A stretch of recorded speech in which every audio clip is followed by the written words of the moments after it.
All right. All right, so archivists. That's basically the bulk of what I have to say about them. Are they super important in the grand scheme of things? I think they do play a significant puzzle piece in regards to some of the ways that infrastructure is going to be shut down. Yeah, I can see that. Now, in regards to Brian's relationship with Charlie, I think you know better than most people that he is a very silver tongued sort that kind of uses plausible deniability and lies by omission very much to his advantage. Yeah. I find he just says a lot of bullshit, but says it in a tone that makes him try to sound like he knows it for a fact and you were like stupider than him. Mm. There was a lot of brouhaha at the prison one day. It was probably, I don't know, like 4 or so days with me being a ride along, where Shang was caught trying to smuggle something in prison, where it later became revealed that Tony was given, allegedly, take this with a grain of salt. Take everything I say with a grain of salt. Tony was given an offer to stab Clark as his ticket to wherever Lang and Alfonso were.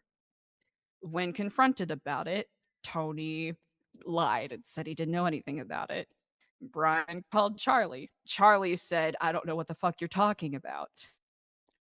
Brian basically says to Charlie straight up, hey, I will deliver Tony to you as long as you stop causing issues. Well, that's great, isn't it? Charlie denies, and then whatever happens, the details are a little lost on me. Tony ends up, I don't know if he succeeded in stabbing Clark or what, but he ends up getting picked up and brought to the island willingly, is my understanding. That is all factual information. Good to know. But Brian was more than happy to, act as a facilitator so that they wouldn't have to deal with the prison anymore. Uh, Brian also really spent a lot of time lamenting, and I observed in person something that we're already quite aware of was by and far most of the departments are more engaged in petty catty bullshit than actually doing anything of value to protect themselves or other people. Where it's been falling on the few officers, and I'll even be generous enough to extend the few marshals that actually do work and care about protecting people. But I also recognize I am witnessing this from a explicitly privileged position. I don't know if I would still be I'd like to think I'd be able to fend for myself on my own, but I do not know if I'd still be alive if I was left to fend for myself on my own, simply by virtue of the fact that I, in the first week, could not physically walk for more than Yeah. maybe a minute at a time. So I'm going to acknowledge my perspective comes from that experience. That's not to say that there are still individuals that are incredibly callous and disconnected from just the base aspect of humanity that their job demands. Um, Brian expressed a lot of opinions that I thought were interesting. He expressed Darkstone can't be trusted, most of the PD can't be trusted, the government can't be trusted. And I think that is a very interesting perspective that a lot of members of the Marshals share. of their own volition, which I think is really interesting. There seems to be a growing restlessness about whether or not the oath they made to the state is what they signed up for, which is a little ironic, but at least they're coming to that consensus eventually. Um, the satellites that are pictured in the faceless tablet, those change position sometimes. For a while, they all pointed at the Epsilon building, which has multiplied in the number of satellites that are on top of it. There was a day where they ended up raiding it. They weren't able to find anything, at least based off of what I heard, weren't able to find anything significant with these satellites on top, but did find something while they were raiding it. What that was specifically, they did not share with me. Some information I was privy to, some regrettably I was not. Based off of my own poking around and bits and pieces of conversation I can overhear, the satellites that are on top of Epsilon aren't necessarily connected to the satellites that are shown in the tablet from the malware that's been downloaded. To what purpose they have, that is still very much lost on me. Interesting. Okay.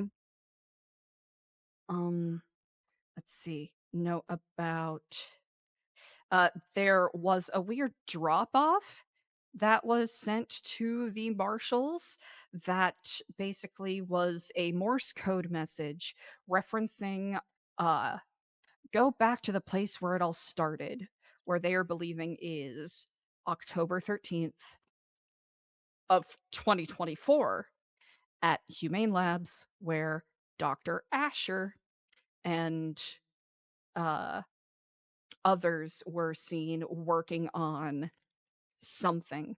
This is believed to have been the neurotoxin that was later revealed in the video by Dr. Ryan Keeger, who worked with them. Why this breadcrumb was dropped to the marshal specifically, that is a little lost on me, but there has been more activity at Humane Labs from assets either taking things. I think it might have been taking records, if I'm correct, because the same thing was happening at the vault in Vinewood. They were looking for things that were kept in safe boxes in the vault, specifically dongles and external hard drives belonging to Darkstone that had like security encryption things on it.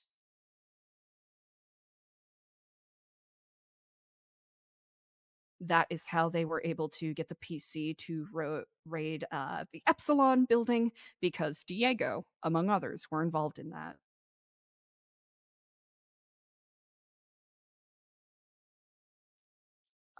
You already talked about the first pillar message.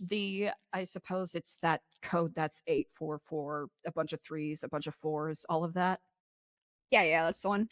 Yeah, that was the number that flashed in one of the faceless videos, and apparently the marshals have been getting that particular cipher sent their way for months now. So the first pillar is something that they've been discussing for quite a while, presumably. Uh Basically, they received it from a radio transmission that they heard at the news building. Apparently one of the satellites was transmitting it, and one of the marshals intercepted it. They have a couple of marshals that very much specialize in like encryption, digital stuff, the like. Um, uh, Brian had access to a faceless application that talked about Project Convergence. Does this sound familiar at all?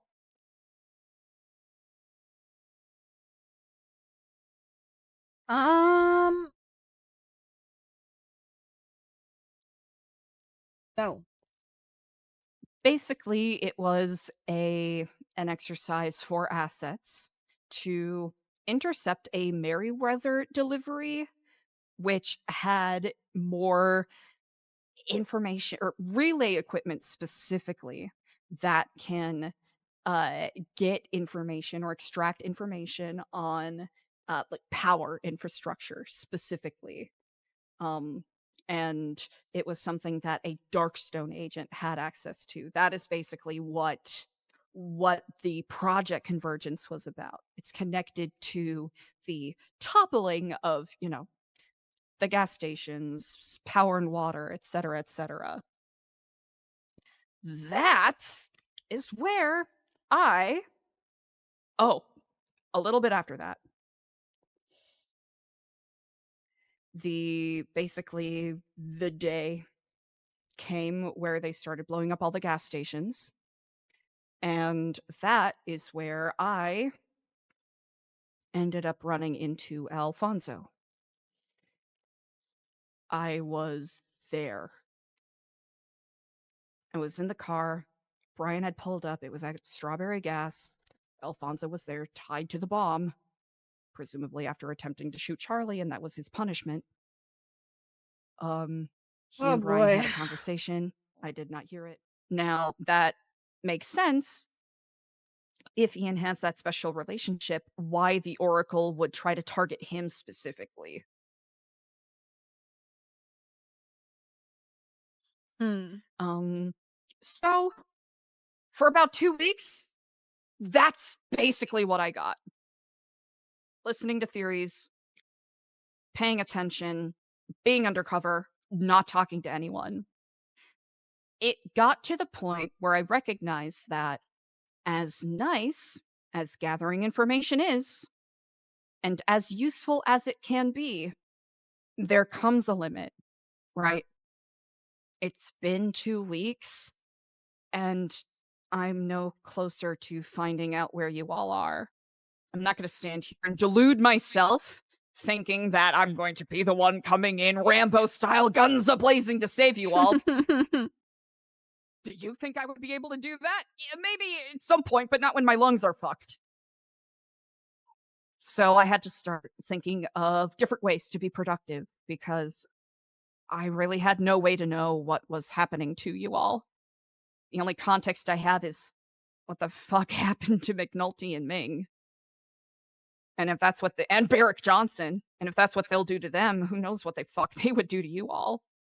So I had to slightly pivot. I talked to Brian Knight. I got permission to have a GPS tracker attached to me. We disguised it as a uh, hypoxia monitor for my breathing and whatnot. I doctored up a fake manual and doctor's note just to keep it plausible. And it was overly obvious, but I started putting myself out there so that if I do get kidnapped, maybe this GPS tracker will at least, lead us in the right direction. Now, it was a gamble. I considered that it would be a gamble because who knows if they took me, would they bring me to where you all are? Would they take me somewhere else? No, you would There's come to a us. lot of Sorry about different things that. that could have happened, but I needed to do something. It also was getting to the point where the marshals were getting so busy that ride-alongs were becoming more and more unfeasible. It was already a pretty big privilege I was being afforded, and I didn't want to push it too much, especially if I'm trying to forge this seeming relationship that I can Mm. benefit from in the future, So I put on the monitor, I put my number out on the lemon list, I kiflommed on Twatter, posted a picture of myself, in moderate Kiflam gear at the Vespucci Epsilon booth and pretended that I had lost my memory. I mean, that much oxygen loss after what happened? Super plausible. That is when I found out I was drawing more attention than I originally anticipated, which I should have. Certainly an oversight on my part, where um like Benji, Lizard, Big Mac, Jeff, uh JJ, Clevin, all pulled up asking me questions, grilling me, and I just, "Oh, hello, Kiflon, brothers. Are you interested in learning about our volunteer opportunities?" You know, objectively what I do best. So I threw that at them. They kind of prodded and poked a little bit, and they seemed satisfied, but I wasn't going to take it 100%. So they let me be. And I went a couple of other places to try to, play the part of the amnesiac Kiflomer. Try to Kaflam! see if I could bait the faceless out to grab me. Again, it was probably overly obvious, so it, as you can see, wasn't effective, but it was something. If anything, it told me that I wasn't as much of a mark as the marshals thought I was, but it was probably best that I not express that just so I can keep utilizing the protection that they gave me. And I'll be honest, the safe house and the food and the money was really helpful as well. They've been showing me a lot of generosity, especially considering what one could say on an objective level is me being a bad person to them, if I wanted to be simplistic about it. But seeds that I had planted a year and a half ago ended up being beneficial. Joe Rosner, who is a marshal now, is someone that I gave his first car and money when he first moved here because he was homeless. So he gave me money and a car when I needed help. So, however we want to look at it, at least, it's getting a little bit of a karma Good karma. kickback. I continued trying to play the false Kiflummer while switching into disguises, keeping an eye on places like the FIB building, like the golf course, like the Legion Square building. Trying to be discreet, but seeing if there are any anomalies, any individuals that showed up. Um, a little bit after that, that's when I had a ride along with McAllister, where he told me about some of his theories about the faceless and how he had been pinged to meet Ian Crawford a couple of times, but Ian never said a word or gave him anything. Now, whether or not that's true is besides the point, but it's something that I am logging as a curiosity, especially since this person likes to. I don't know if he's waiting for someone to say something in particular or if he is just rage baiting because he really does have that much power. Um, After a while, I wasn't being particularly successful, but I was getting reached out to by some members of the Epsilon group. Um, Dixie had reached out, and then Diego, who was very concerned about me, which I found quite touching. He reached out to me and wanting to see how I was doing, saying he was worried. Tried to convince me that we had known each other for a very long time, and wanted to meet up with me. For a couple days, I put it off because I wasn't sure how sensible it would be to meet up with him. But if I did, there was maybe something I could get out of it. So we ended up meeting up. He uh he basically tried to jog my memory. He seemed rather perturbed that I could not remember him or anything that we had gone through at all. He admitted to me and apologized that he was the one that tried to do me in. and he lamented that we didn't have the relationship that we used to have, and wishes that if he could go back and change things, that he would. I found that very touching. In a further effort to try to jog my amnesiac memory, he brought me inside the building and tried to lead me through a guided meditation to, bring me back to my roots and wake me up. Hopefully, as the Eliza he misses, not the angry, bitter, vindictive Eliza that I had become before I lost my memory. I still couldn't remember for the life of me. I really couldn't remember, but he kept telling me about his intentions with, the Epsilon program and Epsilon group, and he sounded very contrite. It was very moving. It was very sweet. He brought me to the roof of the Epsilon building to see if he could try for one last chance.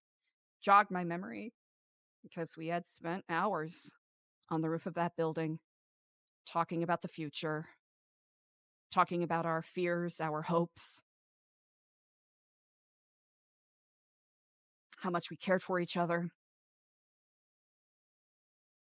I'll have to say, he was very convincing. There's a small part of me that did miss him. He wanted to further jog my memory by pulling up the MDT to show me my laundry list of charges. And while his face was buried in that MDT, I pulled out my knife. And I let him know that I remembered everything. And I gave him one last chance to tell me the truth. Because before, he was swearing up and down that he had nothing to do with the faceless. Oh my god. Absolutely nothing. And then, on the knife's edge, he admitted that, well, he kind of worked for them, but just, protect the Epsilon people. I asked him if he had ever read The Tract of the Ninth Paradigm at all. And why even go through the trouble of trying to bamboozle me in the first place? I didn't really let him finish his sentence before I slit his throat. Mm. Please tell me he bled out and died on that roof. God, it would be like Christmas. Finally, some good news. I don't know exactly what happened to him, but there was another that found us, What? which I probably should have anticipated, but that was Huh? Dixie Renee. Who the Someone fuck who is I'd that? warned multiple times about Diego Epsilon's association with the Faceless. She's another one that just wore blue in a medallion and walked around as if that made her anything. And I gave her an opportunity to tell me the truth after she has lied to me multiple times. And when she just kept crying, wouldn't even say a word of reason, I did the very same thing to her that she did to me, and I stabbed her in the back. Mm. Because I'll be very honest. Then what? There's not a lot I can do, but if there's a small amount of rot that I can excise out of something that is presumably my responsibility still,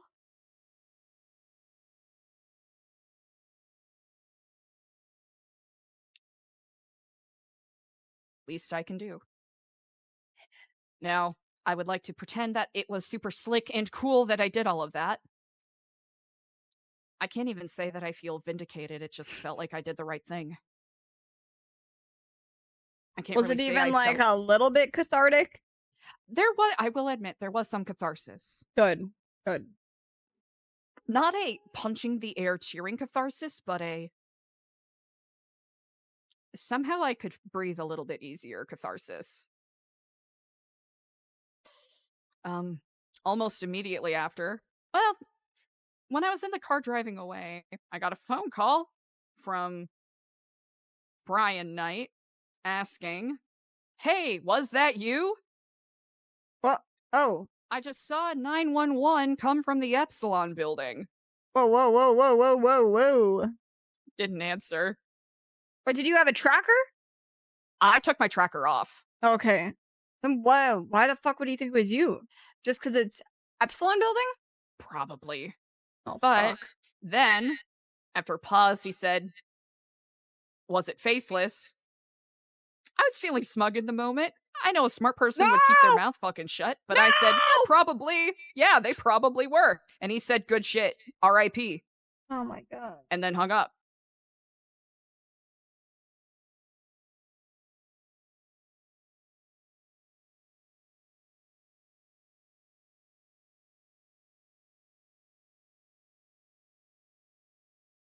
I don't like her relationship with Brand Knight. Trying to think. Uh, I have tried to. I was cautious for a couple days after that because I'm not gonna bank on me weaponizing Brian Knight's fetish level hatred of faceless assets to be my safety blanket. So I kept clear of the safe house and other things for a day or so after that. Made sure that my tracker wasn't on me, as unideal as that is. Um, After that, marshals were checking up on me as per normal. No one's approached me about it. Dixie even called me to apologize and told me I was right. And she's left the Epsilon program. So either I am currently hallucinating or I played my cards the way I intended and things are just working out for the first time in forever. Um Up until today, I've been maintaining, contact checking in, but it's been a lot of even before what the gift that I gave Diego, it was kind of turning into radio silence from the marshals, not by virtue, let me say, more by virtue of how busy they are, because the other departments, by and large, don't do any work. So it's kind of up to the marshals to cover those bases. And there are some limitations on what a ride along such as myself is allowed to be privy to. Oh, I didn't even talk about martial law. Oh my god. Martial law right now. Yes, I was made aware. I was in the room while they were recording the announcement, which was confounding that I would even be allowed in there. But I think it could have been Brian leveraging the situation to allow me to have a first person view. I don't know if it was necessarily a sarcastic, this is how martial law should actually go thing, or a, you know what, I fuck with you, Eliza. This is what's going on with the state right now, as to further support both of our musings about how the state is really controlled by the faceless, or, those above the faceless. Um, all of that said, wrapping it in a neat bow, there's probably huge fucking chunks that I'm missing, but I have yapped ad nauseum for quite a bit. I've been debating for the past couple of days whether it is fruitful for me to continue where I'm at or simply recognize that I've gotten what I can out of this and to move on to something else productive, because after witnessing all of this, what they are targeting, how they are targeting it, if they wanted to drop a nuke on Los Santos, they would have done it by now. If they wanted a big war with the militia that Brian Knight is building, they'd be approaching things differently. But they really are just knocking out the foundations of San Andreas so that people can turn on each other and finish the job for them. And then, I said this a bit earlier, but I really do stand on this. like what they did with the courthouse, with Nest Construction, whether it's Nest or whether it's someone else, which I have an inkling as who that someone else was supposed to be. They gave me a book over a year ago. A gift is never just a gift. I remember. The worthy are chosen before they are aware. Something, something, you will soon see the stage we have set for you. Probably not just me. There's probably a fucking reason they gave me a white card. And what the fuck Epsilon Collective is doing associated with all of this. And why I was getting so much praise with my rinky dinky, not to undercut it, with my community service projects that I was working on. That's the kind of shit that they're going to want to leverage and utilize once all of this is broken down.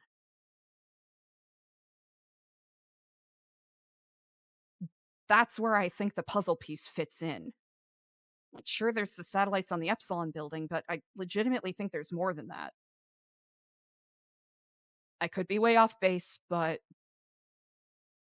I was going to be, or Epsilon, right? Whether it was me or not, we were going to be expected to perform the helpers after everything falls apart. I mean, Nest has funneled billions into Epsilon before. Why not again? It makes sense that a nonprofit would have a fuck ass ton of money to help reupholster fallen infrastructure. Regardless of whether or not they are filthy kiflamers, people would, general populace that doesn't give a shit would probably be delighted.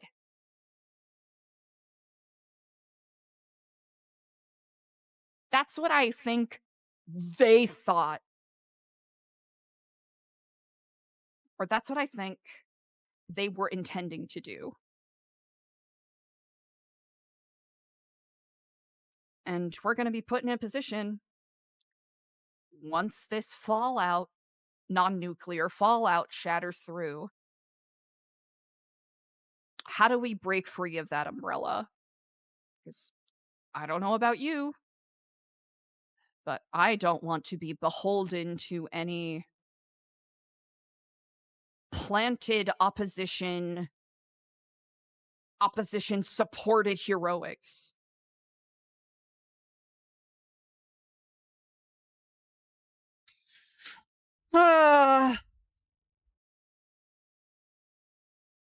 Yeah, that's question with very dim looking answer Yeah. Again, that is because I mean we can't do shit for being Mhm. honest with ourselves. I will recognize it is a cockamamie ass theory. And it's, like you said, very dour.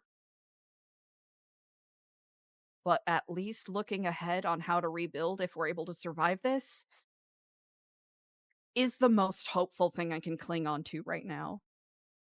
Because I'm realizing more and more, especially with how downtrodden a lot of people are, the wider war has been won. Not physically, but ideologically. Which doesn't do me any pleasure to say, but we are thoroughly outgunned, outplanned, outmanned, outnumbered. We are outgunned, outmanned, outnumbered, outnumbered. Gotta Which make an all leads out me stand. to, Gonna need my right hand, man. before I say anything else, do you have any questions?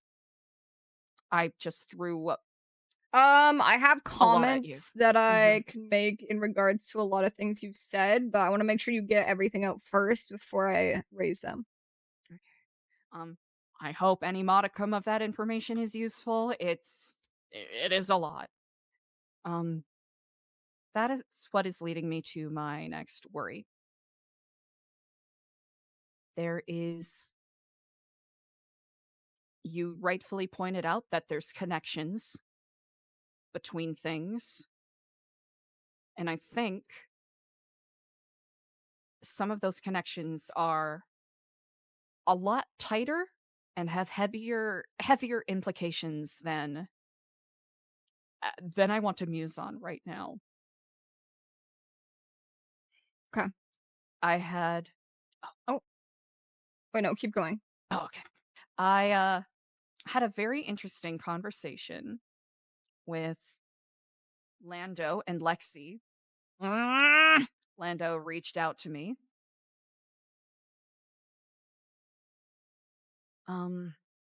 Where I ended up learning about what happened on Sanguine and what happened leading up to the governmental collapse that first time. Learning a little bit about who Lando is, who his dad is, who his uncle is, what kind of people they were, what their connections to Sanguine are. I also talked a lot about the orb, but that's neither here nor there. That damned orb. Lexi ended up offering, without any prodding, that she was one of the people who ran Sionis Industries. You have Lando's father, Denzel, who ran the Smoking Gun.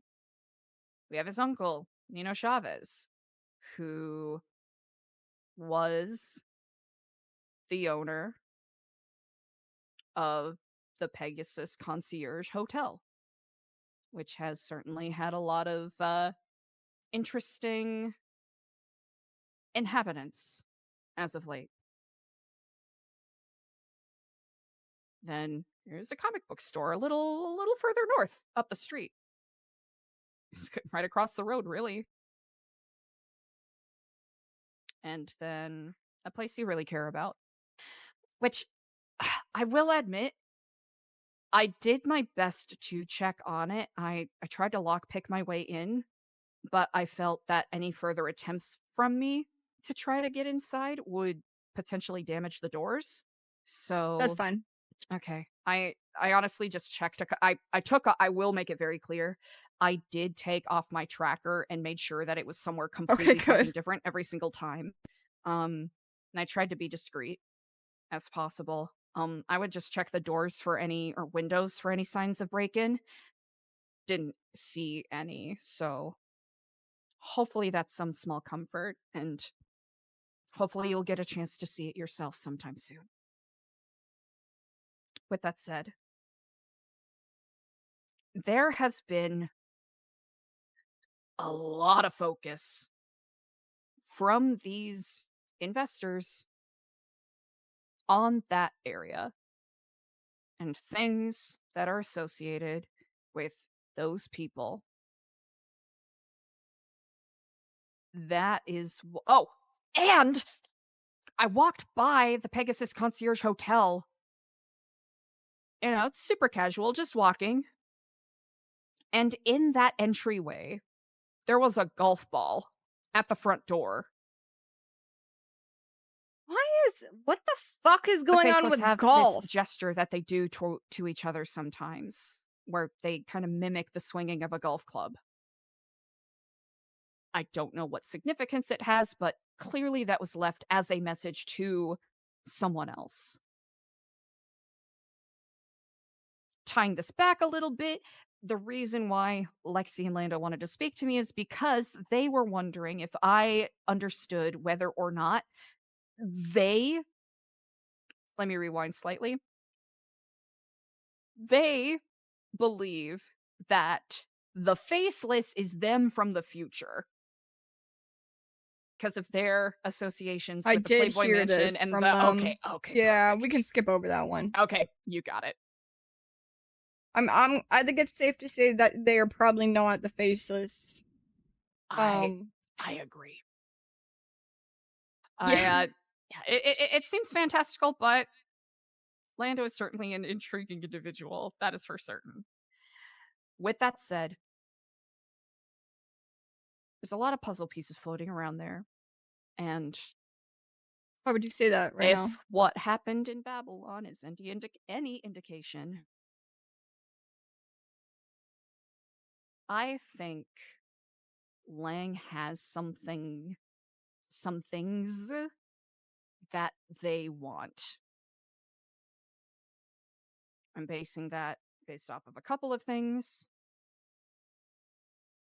And if it is true that they do not want him dead, clearly they gave him a little bit of leeway on the island.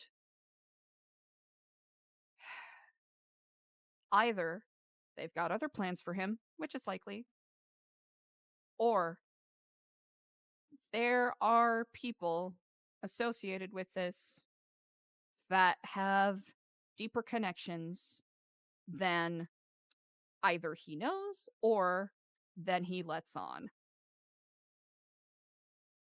I am not going to presume that I have the privilege to know any of those details. That's not why I say this. Hopefully, I'll have a chance to say this to him directly, but Bro, this fucking shit over the past few months has I really don't think fucked they're going to CJ let him mentally. retire in peace. I think trouble is going to continue to come to his doorstep. And by proxy, definitively you as well. I just think, like, she's That is what incapable I of am worried imagining about. a world where there's somebody that wouldn't betray her.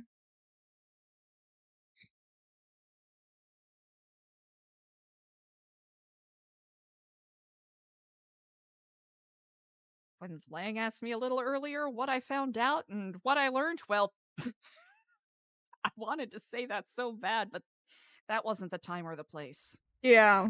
I realized he asked you that while we stood in a circle of, like, 7 people. Okay. Some notes. First off, you being targeted by the Faceless, yes, you were. Semi my fault. So, when we got to the island, uh, how we got to the island was how I explained, but if we want to actually break it down, I believe Nancy was chosen when Charlie asked for a name from Lang and Sab. Now, I think they originally asked for Nancy because they wanted to kill her, but that could have just been like them yapping once we got there. I don't know if that was true or not. Myself, Queenie, and Skipper allegedly were chosen and picked up by Charlie or whoever his boss is or whatever. That was not a choice made by the prisoners.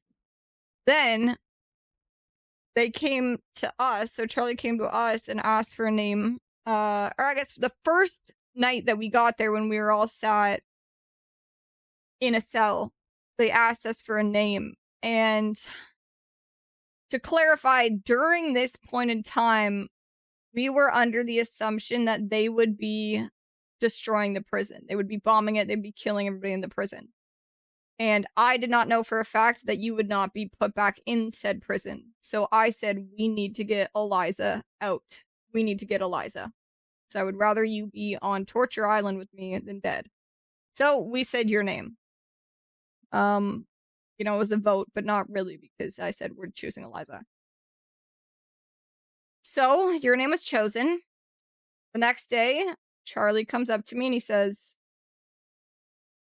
Eliza is with the marshals, so we can't get her.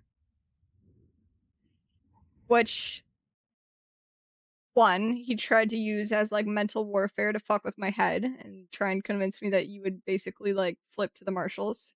And two, this does not really make sense to me in a grander scheme of things because who else was with the marshals?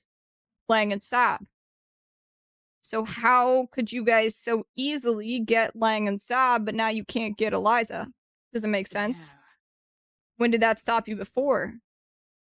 Unless it would be super beneficial for, let's say, Brian Knight to have the group leader that was running a prison, taking it over and separating it from the rest of the state that they couldn't get inside, to get rid of this person and have that separate state collapse and turn into their own prison again.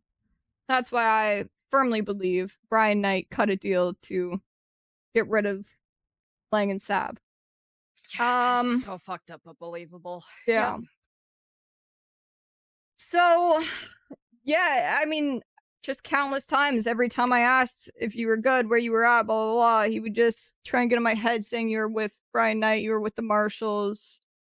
I said, I don't think that's true. He's like, he had this whole thing on the island where he kept saying, why would I lie to you? I would never lie to you guys. I don't need to lie. Blah, blah, blah, blah. Huh.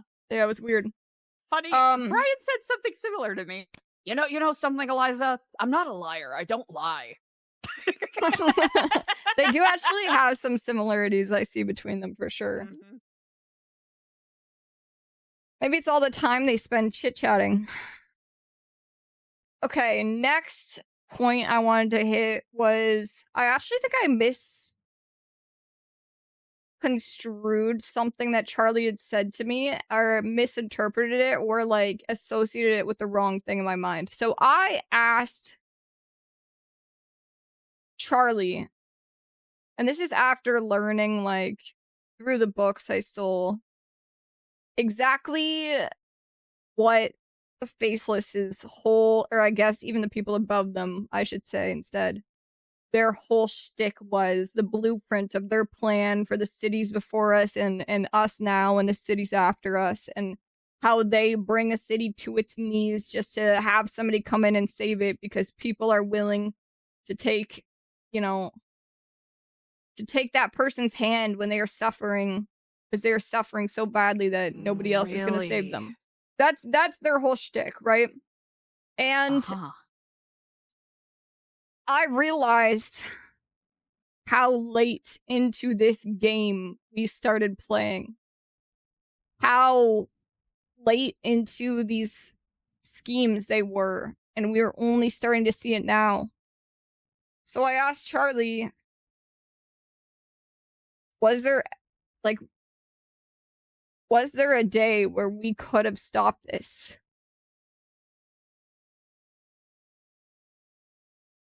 And he brought up Dr. Asher. I'm pretty sure he brought up October 13th, 2024. Okay. And then he jumped to the next topic, which was the Black Mass shooting, or going to shoot Edgar. So that got connected in my mind, but if that was nothing to do with Dr. Asher, then I think it's more likely it was the October 13th thing that you talked about earlier.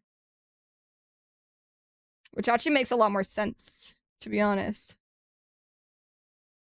Fascinating. Okay. So yeah, I mean,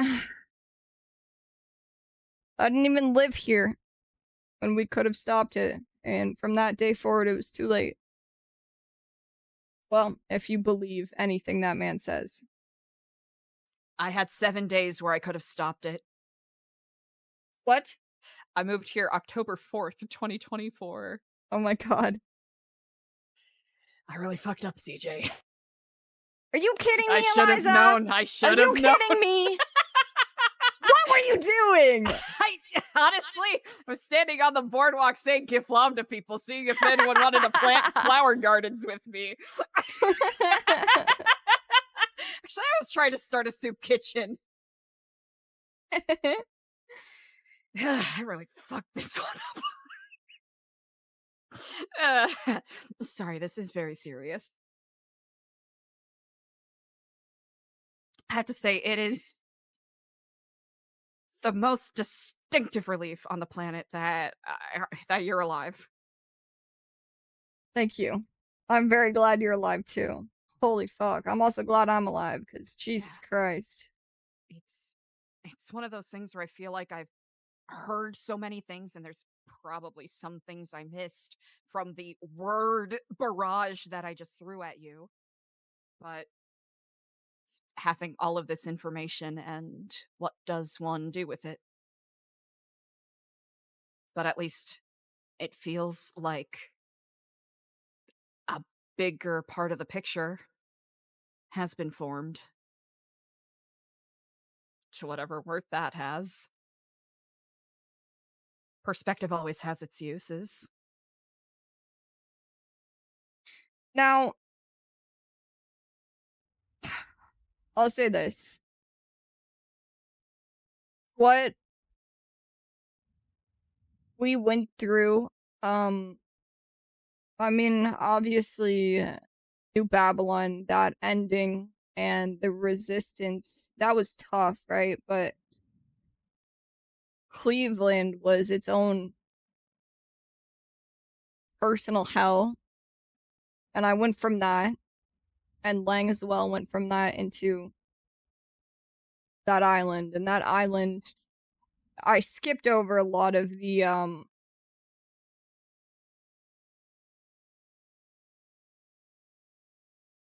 maybe suffering is a word I'll use.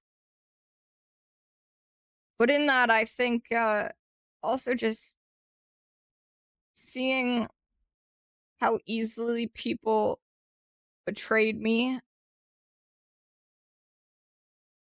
Nancy, who I called a friend, the things she did. It was a lot. It was a lot, and I think now that we are here, everyone is very tired. I think this place, I understand now. I think I got back and my feet hit the soil, and I was so angry at the faceless and whatever is above them and all of this grand scheme they were doing. And I knew I was looking failure in the eye, and I just didn't care because all I wanted was to see them bleed, even if it changed nothing. I just hated them so much, and I still do.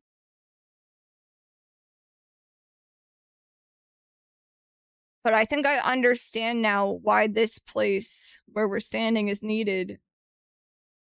Because even though I don't think many people here will say it out loud, I think that some healing needs to happen.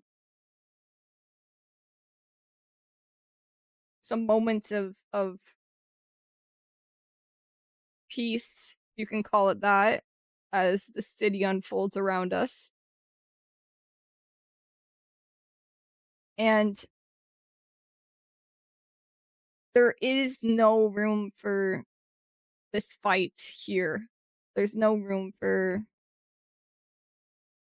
any of it here. You know, we're not permitted to bring the marshals, the faceless, any of that bullshit to this door. So I guess what I'm telling you now is wanting to continue down this path and understand what's happening and try to get ahead of it.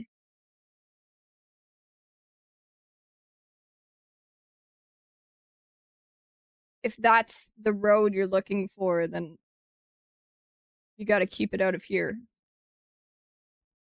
I I want you very just to much be understand. informed before you make that decision. Oh, that is very understandable. And I could have tempered some of what I shared with you.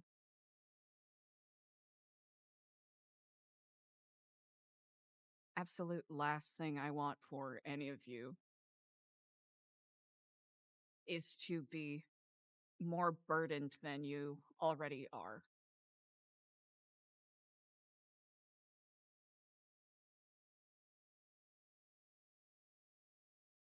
Just don't know if I can like And I'm not going trust. to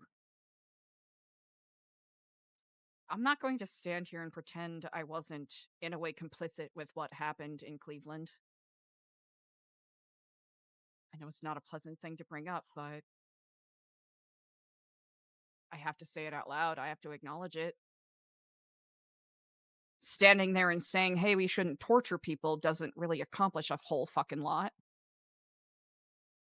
Especially when I claim to have been wanting to do it for the sake of information when there were things happening that I wasn't aware of.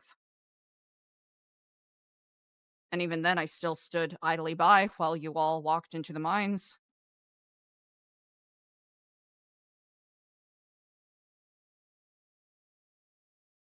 So I truly am not going to stand here and act like I am owed anything. I'll be honest, I was even slightly surprised that I was called here.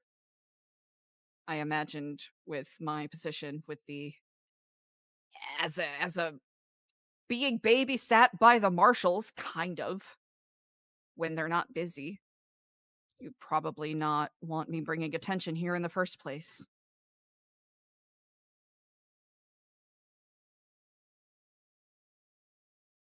I don't hold Cleveland against you. And I'm sure many people that I've held it against will call that hypocritical. But you and I have always shared a separate understanding. And when you told me that day that you were in that position to gather the information of the communications that were being had, I understood it and I still understand it now. You know, that's a decision that, frankly, I might make too. You know, I don't think anybody expected the lines that were crossed to have been crossed. I frankly believe that we applied so much mental pressure to people that just could not handle it over that resistance time and the fall of New Babylon and how exhausting it was being on the run, that people that did not have the minds to resist that just snapped. I think every single day we ran, it bent a little more and a little more and a little more. And then when they got put in prison, they had been out of control of every aspect of their lives for so long that they were so desperate for an ounce of control. And the second they had that, they had power over other people. They had a gun in their hands. They could not even see who they were looking at, who they were torturing, who they were throwing into cells, who they were walking into mines. There was no history with these people. There was just a semblance of, I finally have control over my life and other people's, and I'm not letting that go. Does that make me forgive those people? No. I think they are weak. But a lot of them, I hold no hatred at all. I think I have no time for weak-minded individuals. I never will. And I don't Hmm. think you are weak-minded, Eliza. I think you are practical, logical, and you took emotions out of it. And shit happened that got out of control. And I understand that.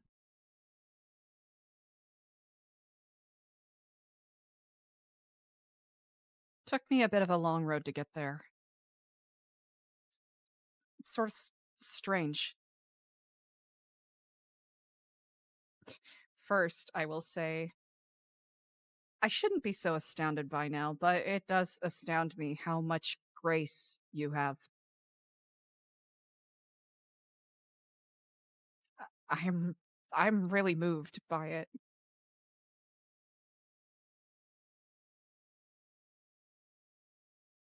Probably the only person that holds that opinion, but I appreciate it nonetheless. It's true. I don't think anyone really understands grace or patience. No, I don't think they care to try and Hmm. understand much. But you embody it in so many ways. It is deeply admirable.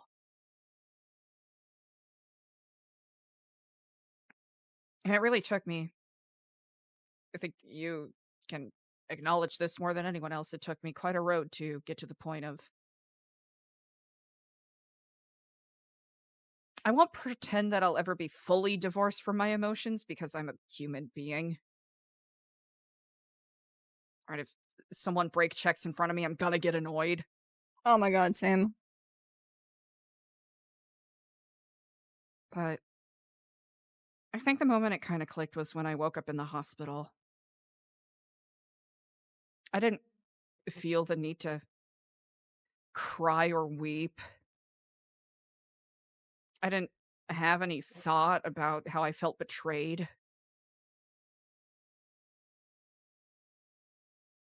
All I could think of is how the bullets kind of felt like rain.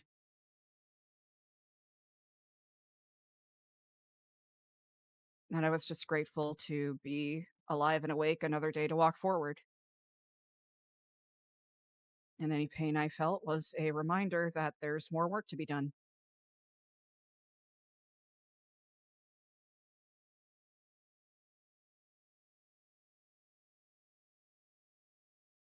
And I say that out loud knowing that it pales. Like the opacity is all the way to 0. It pales in comparison to what you all went through. We don't Truly. need to compare traumas. Eh, it's not the trauma Olympics, but gold medalist over here. Probably shouldn't be so flippant about it, but That makes it easier. mm, but you all have not that peace should be earned necessarily, but you all have more than earned the chance to have that moment to heal. Regardless of whether or not the fates or the Stormlord or whoever deigns to let you all have that.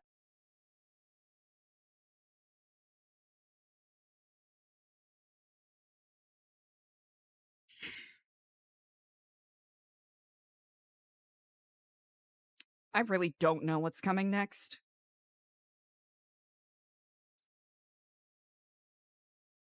but I really hope you get that time.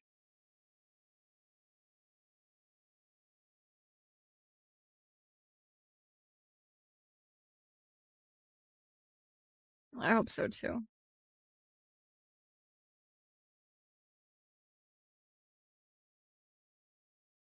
What about you? What's your plans? You retiring, Eliza? I am not certain as of yet. There's still questions that I hope to find answers to, but I don't know if I've exhausted my current avenue as of yet. And I'm not going to, as much as I dearly miss and prize your company,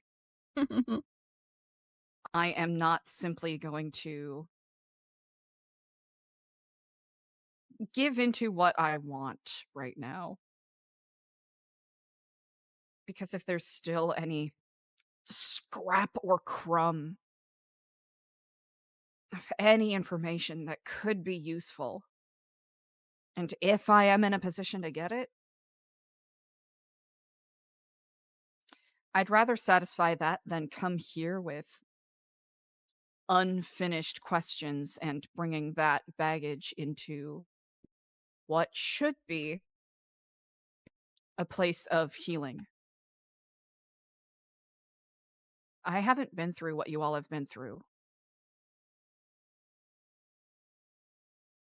Probably not going to savor well that I come in going la la la la la. Oh, I got to pretend to be a Kiflamer again, and I got to have a nice warm safe house and 3 square meals a day. Like that's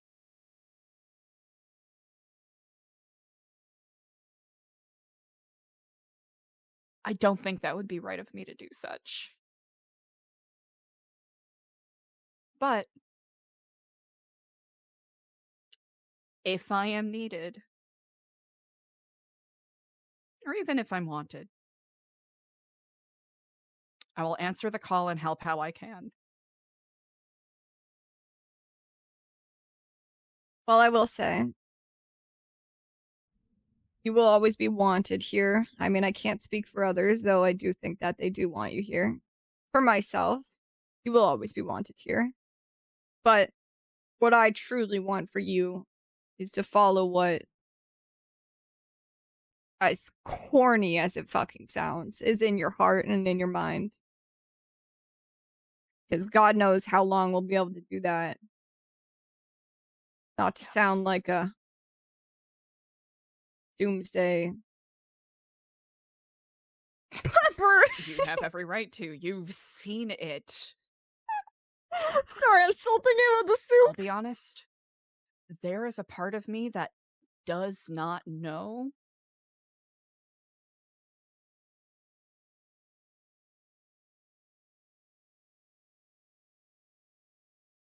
Either I am a gnat and the faceless don't really need or want anything of me, or because I walked away the way that I did, not knowing the full implications, I don't know if there's unfinished business. And I cannot, in good conscience, bring that here. That's fair. I just better not see you on the front lines of the rifle, alright? No. No, absolutely not. If anyone sees me on front lines with a rifle, I'm lost. Like, I'm legitimately lost. I stumbled in there like Mr. Magoo. You're like, wait, Should not shit, be this there. is not ammunition. This Where is- the fuck? Guys, I was looking for 9mm. Is this... I saw guns? I was going hunting. How did I end up here?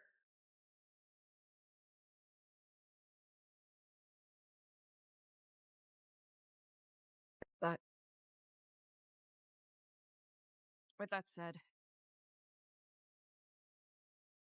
as long as it's hello? As long as it's safe, I won't be a stranger. Whoa, whoa, whoa! Faceless? Good. Good. And I must say, I'm very, very happy to have had this chat. I feel like it's been ages since I've gotten to just ramble on about this shit. Yep. Same here.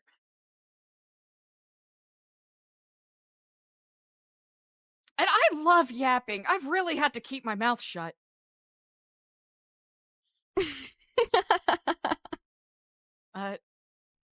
You get used to it. As much as I jest, it wasn't actually that hard.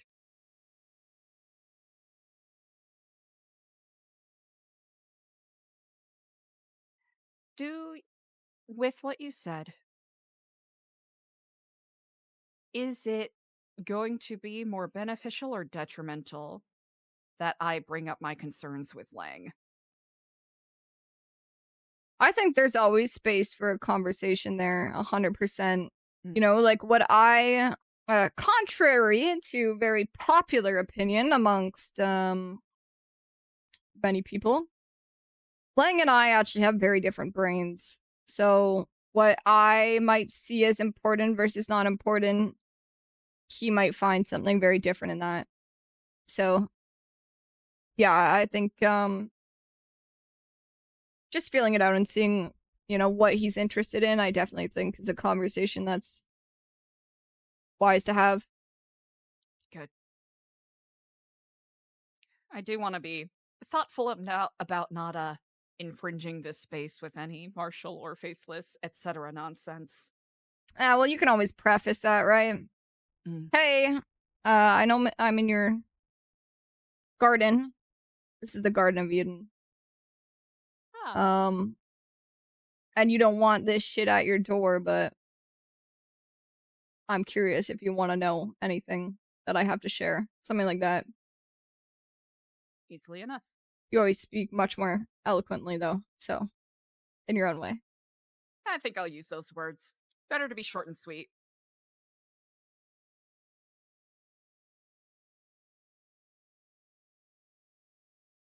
Oh.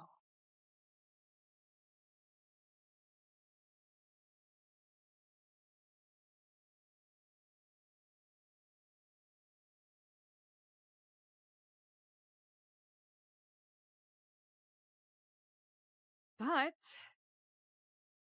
with that said, I threw a lot of information at you, so as always, thank you for spiraling with me. No, that was really nice. I needed that. Good. Felt like a weight lifted, you know? Kind of just it being out there and us getting to reconnect. Hmm. Maybe a step forward into whatever this is gonna be. Brilliant way to phrase it. With that said, as much as I would be delighted to take up all of your time, I imagine the time is coming close to where I ought to part ways. Gotta get back to my soups.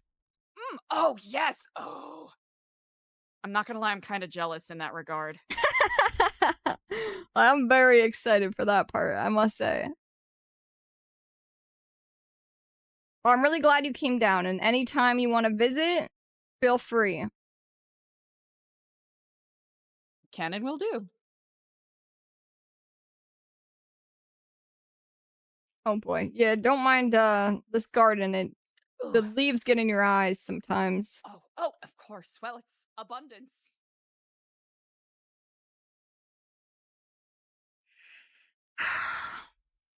Impressive nonetheless. Well, if you ever need food deliveries or the such, let me know. Will do. You ever want some soup? Come on down. Oh, you better bet I'm going to come down here for soup. All right. Bye, Rest Eliza. well, CJ. We'll speak soon.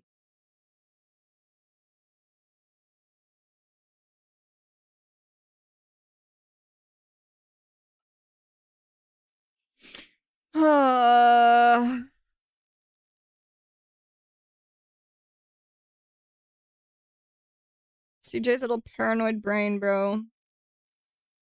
So incapable of trusting anyone now. She's supposed to get better, not worse, right? It's like every arc is fashioned to make CJ not trust people more and more. It's crazy. You know, I like there's just certain things